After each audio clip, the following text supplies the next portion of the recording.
I have to be around people who are doing great things, and I need to be surrounded by conversations where I feel like are hard for me to stay in. Guys like us were always go, go, go, go, go, go, go, right? Yeah. I got myself to a point where I just checked out. I had to, and I realized, whoa, okay, this is not healthy. If I continue down this path, it's not going to be good for me.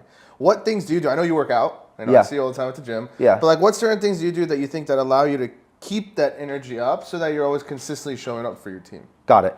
3 things that I do that allows for me to stay consistent for my team and contributes to my mental health is 1, fitness. I got to have fitness in my life. When I'm avoiding the gym or I'm not there, I start to feel my body feeling bad. I feel like I get sick sometimes eternally, and I don't have the energy levels, and I can't even think creatively, it seems like. So the gym contributes to who I am as a person. Travel. Anytime I stop traveling for a while, I feel unmotivated all of a sudden. I forget why I'm working so hard. I feel like there's a drag to go into the workday. But as soon as I take a vacation, I get all this clarity, and then all of a sudden I come back with my hair lit on fire.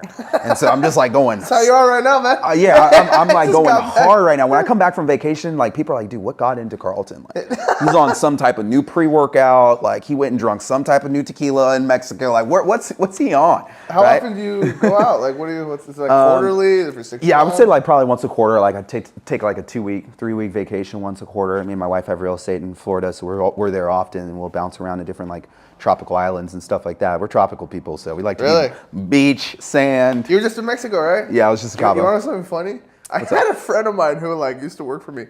He sent me a picture of you, Robbie, and all of them just like at a bar top or something. Yeah. Like, hey, you know these guys, right? And I'm like, LOL, yeah, I do.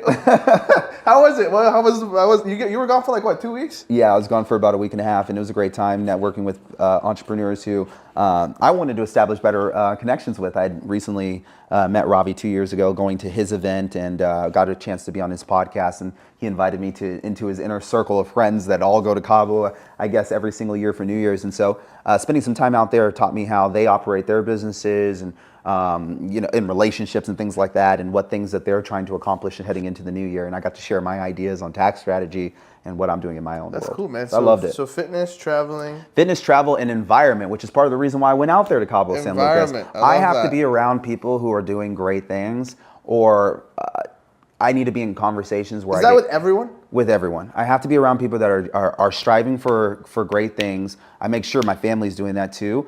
And I need to be surrounded by conversations where I feel like are hard for me to stay in. And here's hard for me to stay in. And here's the thing that I'm going to say about that. I've been in conversations before this whole crypto thing where people are trying to tell me about crypto and decentralized and Web3. And I didn't understand those conversations, but I stuck in those conversations. And you know what happens when you're in conversations where people are talking above you sometimes? They drop a ladder. They drop a ladder to bring you up. They can sense when you're humble and when you present yourself as somebody who just wants to learn.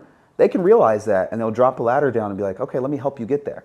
So when I was sitting with Ravi and Jeff, and I didn't really know about what they were talking about when it came to with the click-through rates and some of the stuff that they were talking about in Hyros and ads, they pointed their direction both my way, and they broke the whole thing down. And so I'm like, wow, I like being in conversations sometimes where I don't really know everything, because I'm going to sit there and be eager to learn and wait for my opportunity. Excuse me.